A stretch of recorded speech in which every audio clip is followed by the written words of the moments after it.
Funny thing about second chances, Daniel Brooks said, lifting his champagne glass beneath a ceiling of crystal chandeliers. They only come after you fix your first mistake.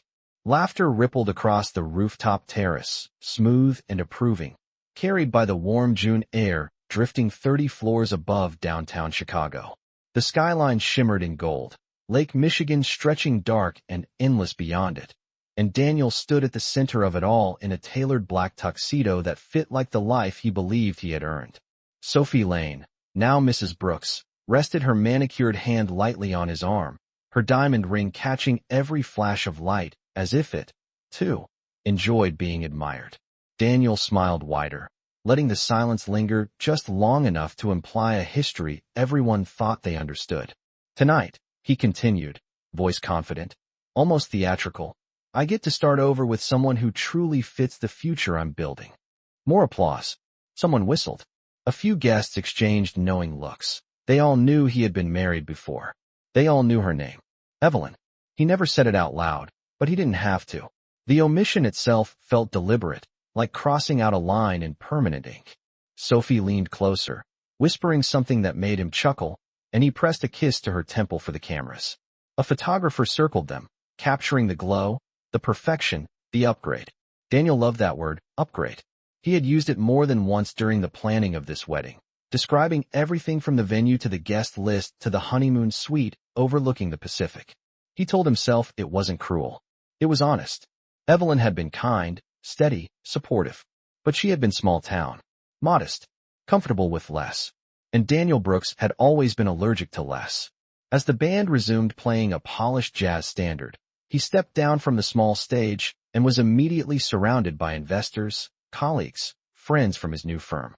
They clapped his back, congratulated him on leveling up, joked that marriage number 2 looked better already. Daniel laughed easily, adjusting his cufflinks, basking in the validation. He had worked hard for this. 80-hour weeks, relentless networking, calculated risks. The penthouse they now shared measured nearly 4,000 square feet, all glass and marble and curated art. The car waiting downstairs cost more than his first house. This was proof. Proof that leaving had been the right call. Proof that ambition required shedding weight. He didn't notice when one of his former college friends hesitated before speaking, phone in hand, screen glowing with an unread headline. He didn't see the name scrolling quietly across a business news alert. He was too busy recounting how sometimes you outgrow people. Too busy explaining that compatibility meant vision, and vision meant scale. Somewhere between the second toast and the cutting of a 5-tier cake decorated in white orchids, Daniel declared that timing was everything. You have to know when to walk away, he said smoothly, and when to step into something bigger. The guests nodded. The city lights flickered below like applause written in electricity. Daniel believed he had stepped into something bigger. What he didn't know, what never once crossed his mind as he raised another glass to his new beginning, was that somewhere, in a quiet law office hundreds of miles away, another door had opened, and the future he was bragging about was already smaller than the one he had left behind. While champagne glasses were still clinking above the Chicago skyline, Evelyn Carter was sitting in a quiet office in Hartford, Connecticut, her hands folded neatly over a leather portfolio that did not belong to her yet. The room smelled faintly of polished wood and old paper, the kind of place where decisions carried weight without needing to raise their voices. Across from her, a silver-haired attorney adjusted his glasses and slid a document across the desk, his tone respectful, almost careful. Miss Carter, your grandfather, Charles Whitmore, left very specific instructions. The name had sounded unfamiliar the first time she heard it 3 weeks ago, when the call interrupted her lunch break at the small marketing firm where she worked. She had almost let it go to voicemail. Charles Whitmore had been a man whose face appeared in financial magazines, a man associated with foundations, research grants, and a holding company that owned more buildings than she had ever stepped inside. Evelyn had grown up believing her mother had cut ties with that side of the family long before she was born. She had not known there was still a bridge. The attorney opened a folder thick with embossed stationery and official seals. Assets. Shares. Controlling interest. The words felt unreal, like a language she had once overheard in Daniel's late-night business podcasts, but never imagined would apply to her. She listened without interrupting, her posture straight, her breathing even.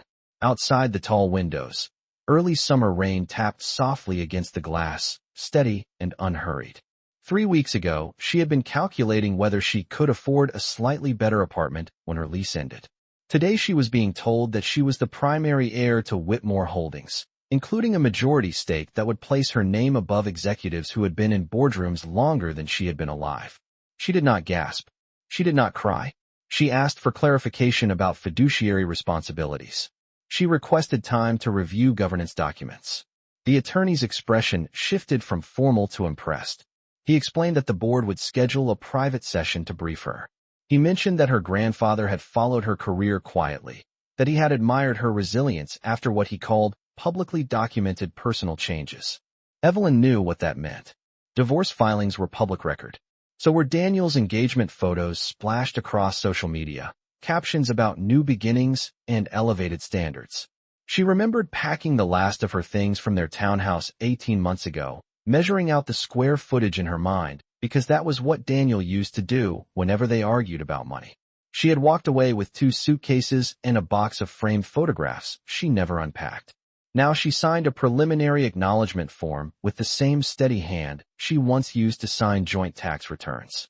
Her name looked different on heavier paper. Fuller. When the meeting ended, she stepped outside into the drizzle without opening her umbrella. The rain cooled her skin, grounding her. She did not reach for her phone to tell anyone. She did not think about revenge. She thought about responsibility, about learning quickly, about walking into rooms where people would underestimate her because they had never heard her speak before. Somewhere hundreds of miles west, music was still playing, and Daniel was still explaining timing to anyone who would listen.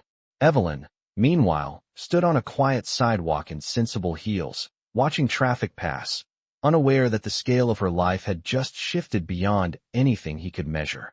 The first board meeting took place in a conference room that overlooked the Connecticut River, all glass walls and disciplined silence, the kind of room where voices rarely rose because power did not need volume. Evelyn arrived 10 minutes early, wearing a tailored navy suit she had purchased the week before, the fabric structured but unpretentious, her hair pulled back in a low knot that revealed her steady expression. She carried a slim leather folder instead of the oversized tote she used to bring to her marketing job, and when the receptionist addressed her as Miss Carter with a hint of uncertainty, Evelyn responded with a calm nod that neither corrected nor confirmed anything yet. Inside, 12 board members sat around a long walnut table, their average age easily twice hers, their resumes thick with decades of acquisitions, mergers, and philanthropic committees. Conversations softened as she entered. A few eyes measured her. 1 or 2 offered polite smiles that did not quite reach their eyes. At the head of the table, the interim chairman stood and gestured toward the seat reserved for majority shareholder. The chair was identical to the others, but its placement commanded the room. Evelyn did not rush. She walked with the same unhurried pace she had practiced in her apartment hallway, shoulders relaxed, chin level, each step deliberate in 3-inch heels that clicked softly against the marble floor. She remembered Daniel once telling her that boardrooms were about presence more than intelligence. "Half of it is acting like you belong," he had said, straightening his tie before a pitch meeting. Today, she did not act. She simply sat. The chairman began with formal condolences and a brief tribute to Charles Whitmore, outlining the legacy of disciplined growth and long-term strategy that had defined Whitmore Holdings for over 40 years. Then came the numbers. Revenue streams, real estate portfolios, equity positions in technology firms and healthcare startups. The scale was immense, measured not in thousands but in billions, stretching across multiple states and international markets. Evelyn listened, pen moving occasionally across a notepad, not to impress but to understand. When discussion shifted to upcoming leadership transitions, one board member suggested appointing an external advisory team to guide her through the first year. The word lingered in the air like a subtle test. Evelyn folded her hands lightly on the table. "I welcome expertise," she said evenly, her voice clear but unforced. "However, I intend to be directly involved in strategic decisions from the beginning. I will be reviewing each division's performance over the next 30 days and meeting department heads individually." There was no challenge in her tone, only clarity. A brief silence followed. Not hostile, just recalibrating. The chairman nodded slowly. Of course. In that moment, something shifted, almost imperceptible, like a scale finding balance. She was no longer a name on an inheritance document. She was a variable the room had to account for. After the meeting adjourned, several members approached her with measured courtesy, offering summaries, future briefings, invitations to private dinners. She accepted none immediately. Outside, the sky had cleared, sunlight reflecting off the river in clean silver streaks. Evelyn paused on the building steps, looking at the city below, smaller than Chicago's skyline, but steadier somehow. She thought about the version of herself who once rearranged her schedule to attend Daniel's networking events, standing half a step behind him while he spoke about expansion and leverage. Today, no one stood in front of her. She was not chasing a larger life. She was stepping into one that had been waiting quietly for her to claim it. 3 months after the first board meeting, Evelyn no longer needed directions to the executive floor. Her name was etched in understated silver letters beside the office that had once belonged to her grandfather, and she had chosen not to replace the dark wood desk, only to clear it. The space felt less like an inheritance now and more like a responsibility she was steadily growing into. Her days began at 6:30 in the morning with black coffee and printed financial summaries spread across a kitchen island that overlooked the river. She had moved into a modern penthouse in downtown Hartford, nearly 3,000 square feet of clean lines and quiet light, but she kept the decor minimal. No oversized portraits, no dramatic statements, just order. She learned the rhythm of the company the way some people learn a language, one division at a time. Renewable energy investments in the Midwest. Commercial real estate in Boston and New York. A venture capital arm exploring healthcare technology in California. She scheduled one-on-one meetings with department heads, listening more than she spoke, asking precise questions that signaled she had done her homework. When she did speak, it was to clarify expectations. We measure performance in outcomes, not in presentations, she told the director of acquisitions, her tone calm, but unmistakable. Word traveled quickly that the new majority shareholder was not ornamental. She declined invitations to glossy magazine profiles and postponed any public announcement of her expanded role. Instead, she requested a comprehensive review of underperforming assets, including a mid-sized marketing firm in Chicago that Whitmore Holdings had recently considered acquiring to expand its brand portfolio. The file crossed her desk on a Tuesday afternoon, thick with projections and internal restructuring proposals. She read through the executive summary first, then the leadership bios. Her gaze paused briefly on a familiar name, Daniel Brooks, Director of Marketing Strategy. She did not react outwardly. She simply turned the page and continued reading about growth forecasts, client retention rates, and proposed expansion into digital analytics. The numbers were promising but inconsistent, dependent on aggressive assumptions. She marked several margins with a fine black pen, requesting clearer cost breakdowns and contingency plans. Later that week, during a strategy call with senior advisors, she approved moving forward with preliminary acquisition talks. If we proceed, one advisor noted carefully, the existing executive team would likely remain in place during transition. Evelyn's reflections stared back at her from the glass wall as she considered the implications. Continuity is valuable, she replied evenly. Performance will determine longevity. That evening, she walked home rather than calling for a car, heels clicking against the sidewalk as early autumn air cooled the city. Leaves skittered along the pavement, amber and gold beneath the streetlights. She passed storefront windows reflecting a woman who looked composed, self-contained, no longer orbiting someone else's ambition. She did not think about confrontation. She thought about alignment, about building something that did not depend on applause. In Chicago, Daniel was finalizing a presentation about scaling brand visibility under potential new ownership, unaware that the ownership in question had already begun reviewing his projections line by line. The distance between them measured more than 1,000 miles, but it was narrowing in ways he could not yet see. Evelyn adjusted the strap of her leather bag and continued walking, steady and unhurried, toward a future that no longer needed to announce itself. In Chicago, Daniel adjusted the knot of his tie for the 3rd time, studying his reflection in the tinted glass of the 32nd floor conference room. The city stretched behind him in steel and autumn haze. Lake Michigan a muted blue beneath the gray sky. On the polished table lay a stack of presentation decks embossed with his company's logo, each page carefully designed to impress potential buyers. He had spent weeks refining growth projections, projecting confidence in 10% annual expansion, highlighting bold rebranding strategies that positioned him as the architect of the firm's future. If Whitmore Holdings moves forward, he told his team earlier that morning, pacing near the digital screen, this is our chance to prove we are indispensable. The word hung in the air like a promise. Indispensable meant secure. It meant recognition. It meant that his second marriage, his upgraded life, was anchored to something solid. Across town, Sophie scrolled through interior design samples for their condominium renovation, texting him fabric choices and marble finishes. He responded with brief affirmations between meetings, distracted but assured. Acquisition meant stock options. Stock options meant more leverage, more invitations, more rooms where his name carried weight. He did not know that in Hartford, the woman reviewing his projections noticed how often projected revenue relied on aggressive ad spend without corresponding retention safeguards. He did not know that she had requested a deeper audit of client dependency ratios and leadership adaptability. In her office overlooking the river, Evelyn read his executive summary twice. His tone was polished, confident, almost persuasive.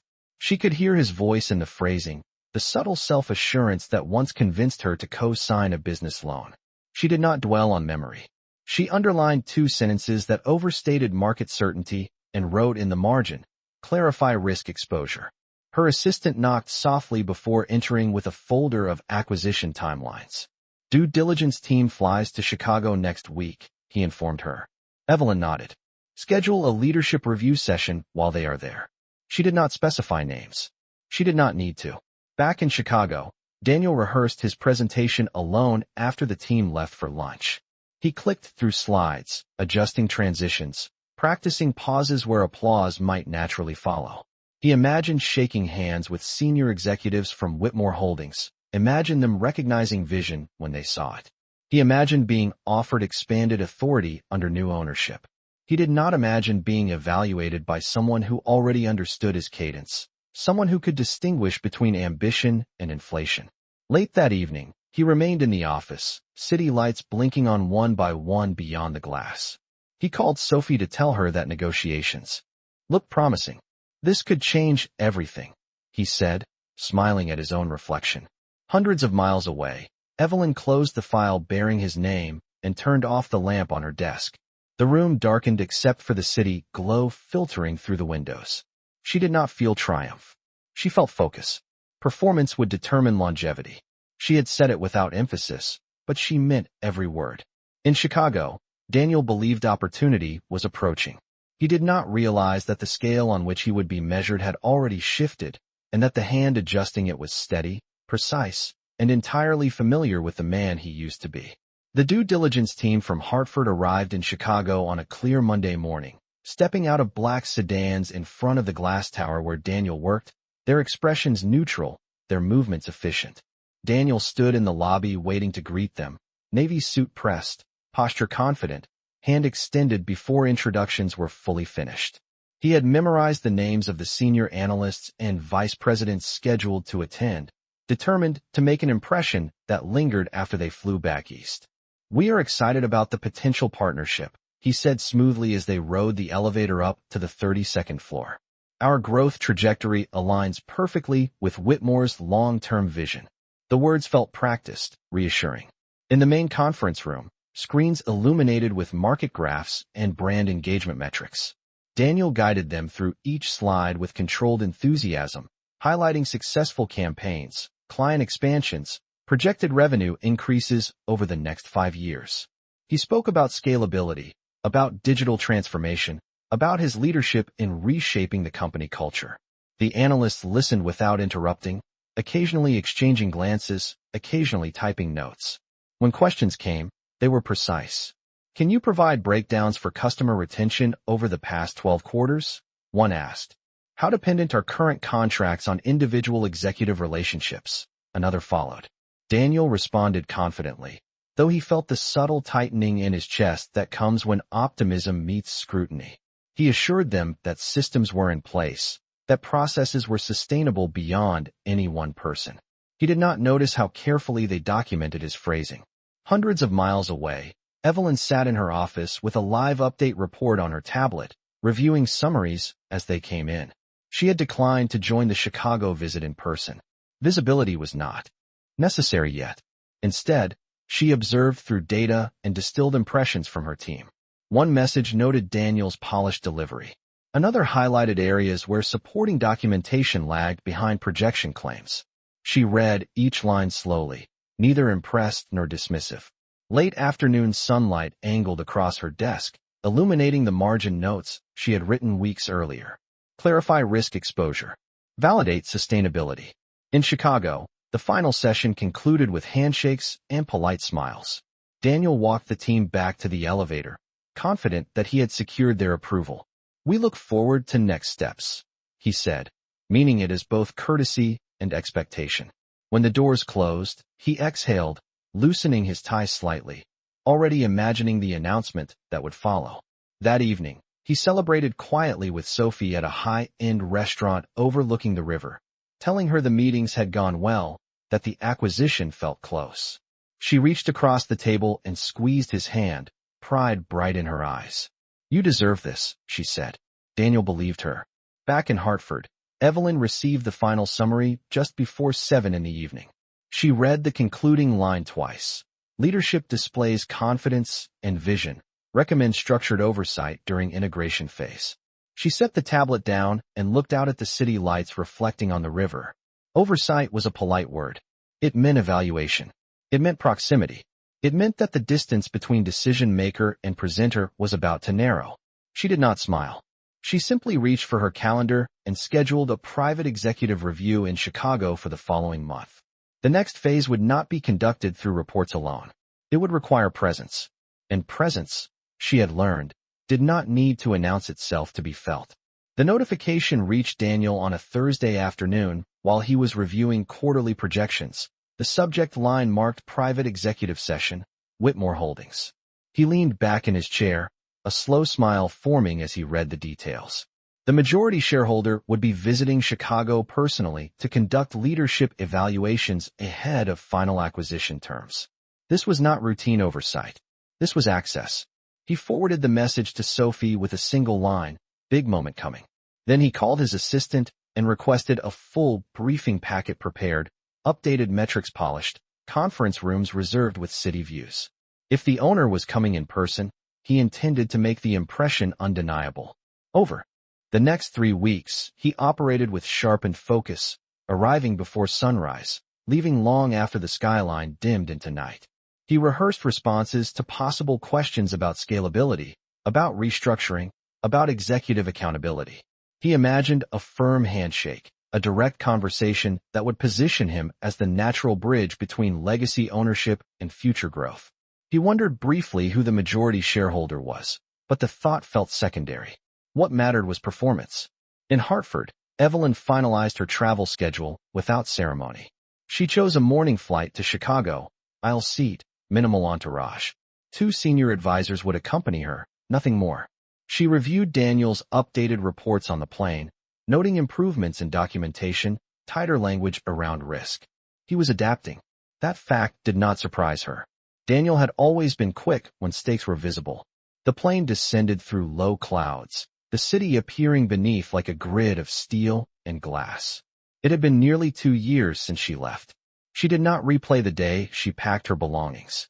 She focused instead on the agenda waiting in her inbox. Executive review at 10 o'clock. Department briefings until 3. Private leadership session to follow. A black car met her at the airport and carried her downtown along the lakefront, autumn wind rippling the water in restless silver waves. She watched the skyline approach without sentiment. When the car stopped in front of the tower, she stepped out in a tailored charcoal coat, heels precise against the pavement. Inside the lobby, marble floors reflected overhead light in clean symmetry. Daniel stood near the reception desk, speaking to a colleague, posture straight, expression composed. He had not yet seen her. An assistant approached him quietly, whispering that the Whitmore delegation had arrived. Daniel turned toward the entrance, smoothing his jacket, confidence settling across his features like a familiar suit of armor. He expected seasoned executives, perhaps a silver-haired chairman, perhaps a committee. Instead, he saw a woman removing her gloves with measured calm, her gaze steady, her presence unhurried. For a fraction of a second, recognition flickered across his face before disbelief tried to replace it. The lobby noise seemed to thin, as if the air itself were recalculating. Evelyn handed her coat to the attendant and stepped forward, neither smiling nor frowning, simply present. "Good morning," she said evenly, her voice the same tone he once heard across a kitchen table. "I believe we have a review scheduled." The distance between them was less than 10 feet, yet it carried the weight of 2 years, 1 marriage, and an empire he had not known she was building. Daniel's rehearsed introduction dissolved somewhere between memory and realization, and for the first time since the acquisition talks began, he was not the one controlling the room. The elevator ride to the executive floor lasted less than 30 seconds, but it stretched long enough for Daniel to feel every quiet recalculation behind his eyes. He stood half a step to the side, as he would for any senior stakeholder, except this time the reflection in the mirrored wall showed him beside the woman he once described as ordinary. Evelyn's posture was effortless, hands loosely clasped in front of her portfolio, expression composed as the floor numbers lit one by one. She did not look at him. She did not need to. When the doors opened, his leadership team was already assembled in the conference room, murmurs fading as she entered. Introductions began, formal and careful. "Miss Carter is the majority shareholder of Whitmore Holdings," one of her advisors stated with measured clarity. The title settled over the room with more authority than any raised voice could have achieved. Daniel felt the shift physically, like a change in air pressure before a storm, except there was no storm in her face, only calm. She took the seat at the center of the table, not claiming it theatrically, simply occupying it as if it had always been hers. "Let us begin," she said, her tone even. Daniel moved to the screen to present, the remote slightly warmer in his hand than before. He walked through updated projections, emphasizing stability, highlighting contingency planning, aware that every phrase now carried a different weight. When she asked questions, they were specific, grounded in numbers he could not deflect with charisma. "Your projected client retention assumes a 12% increase year over year," she noted, eyes on the report. "What structural adjustments support that assumption?" The room fell silent as he answered, careful, thorough, aware that this was no longer a pitch but a measured evaluation. She listened without interruption, occasionally making brief notes.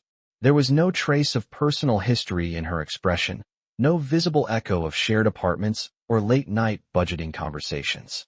She assessed him, the way she assessed any division head, through performance, through clarity, through discipline. By the time the session paused for a short break, the power dynamic had rearranged itself completely. Daniel stepped aside near the window overlooking the lake, watching her confer quietly with her advisors. She did not gesture dramatically. She did not smile in triumph. She simply existed at the center of decisions that determined his future. For the first time since he raised a glass on that rooftop months ago, Daniel understood that timing had not favored him. It had favored the one who learned to grow without announcing it. When the session resumed, the conference room felt different, quieter in a way that had nothing to do with sound. The late afternoon light slanted across the table, turning the glass surface into a mirror that reflected every controlled expression. Evelyn closed her folder gently and looked around the room before her gaze settled on Daniel. There was no hesitation in it, no lingering resentment, only assessment. "Thank you for the detailed presentation," she said, her voice steady, professional. "Whitmore Holdings values vision, but we invest in sustainability." The word lingered, deliberate and precise. She outlined the integration terms clearly. The acquisition would proceed, conditional upon a structured performance review over the next 12 months. Executive roles would remain in place, including Daniel's, but under direct strategic oversight from Hartford. Quarterly benchmarks would determine continued leadership alignment. There was no accusation, no personal remark, only metrics and timelines measured in fiscal quarters instead of emotions. Daniel listened, shoulders squared, nodding at appropriate intervals. From the outside, he appeared composed, the same confident director who had guided the meeting hours earlier. Inside, something recalibrated. The future he had been preparing to dominate would now evaluate him. He had imagined shaking hands with distant decision-makers. Instead, the final authority sat 10 feet away, composed, self-possessed, and entirely beyond his influence. One of his colleagues asked a question about transition logistics. Evelyn responded with clarity, assigning responsibilities, setting dates, confirming next steps. The conversation flowed forward, practical and efficient. No one mentioned history. No one needed to. When the meeting adjourned, executives rose from their seats, offering formal thanks. Daniel approached her last, extending his hand because that was the only appropriate gesture left. "Congratulations," he said, the word measured. She accepted the handshake, firm but brief. "I believe in growth," she replied evenly. "For companies and for people." It was neither a warning nor an invitation. It was a standard. She turned to leave, advisors falling into step beside her, heels striking the marble floor with calm certainty. Daniel remained by the conference table, watching as the elevator doors closed around her reflection. The skyline outside the window looked the same as it had that morning, steel and lake and autumn light. Yet the scale of it felt altered. Months ago, he had stood beneath chandeliers declaring that timing was everything. Now he understood that timing had not betrayed him. It had simply moved forward without waiting. And the woman he once described as small had become the measure against which his ambition would be tested. The acquisition announcement became official 2 weeks later, released in a carefully worded press statement that described strategic alignment, long-term vision, and strengthened market positioning. Daniel read it from his office desk before it circulated through internal email, his name listed among retained executives under transitional review. The phrasing was neutral, almost generous. It confirmed stability while quietly redefining authority. By mid-morning, congratulatory messages filled his inbox, colleagues slapping his back in the hallway as if survival itself were promotion. "You must have impressed them," one remarked. Daniel smiled politely, accepting the narrative because it was easier than correcting it. That evening, he returned to the condominium he shared with Sophie, city lights flickering through floor-to-ceiling windows. She greeted him with a celebratory bottle of sparkling wine, convinced this marked the beginning of his ascent into larger influence. He explained the oversight clause in measured terms, describing it as standard corporate procedure, temporary, procedural. She listened, nodding, trusting his interpretation. After dinner, when the apartment grew quiet, Daniel stepped onto the balcony overlooking the river. Autumn air pressed cool against his face as traffic moved in steady lines below. He replayed the meeting in his mind, the clarity in Evelyn's voice, the absence of emotion in her decisions. There had been no accusation, no reference to what they once were. Only standards. Only expectations. In Hartford, Evelyn reviewed the finalized integration timeline from her office, the river outside reflecting early winter light. She had no desire to linger on Chicago longer than necessary. The company would integrate. Performance would determine structure. The rest was personal history that no longer required commentary. She closed her laptop and stood by the window, watching as office lights flickered off floor by floor across the city. Growth did not need witnesses. It required discipline. Back in Chicago, Daniel remained on the balcony longer than he intended, the skyline vast and familiar, yet subtly altered. He had once believed success meant standing in front of the room, defining outcomes with confident declarations. Now success meant meeting benchmarks defined by someone who no longer sought his approval. The scale had shifted permanently. He could compete. He could adapt. But he could no longer control the narrative. Inside, Sophie called his name softly from the living room. Daniel took one last look at the river before stepping back through the glass doors, aware that the life he had upgraded now came with conditions he had never anticipated. Winter settled over both cities with quiet persistence, mornings arriving in pale gray light that flattened skylines into silhouettes. In Chicago, Daniel's calendar filled with quarterly reviews, performance checkpoints, and structured strategy calls with Hartford. The oversight clause that once sounded procedural now shaped his daily rhythm. Every projection required documentation.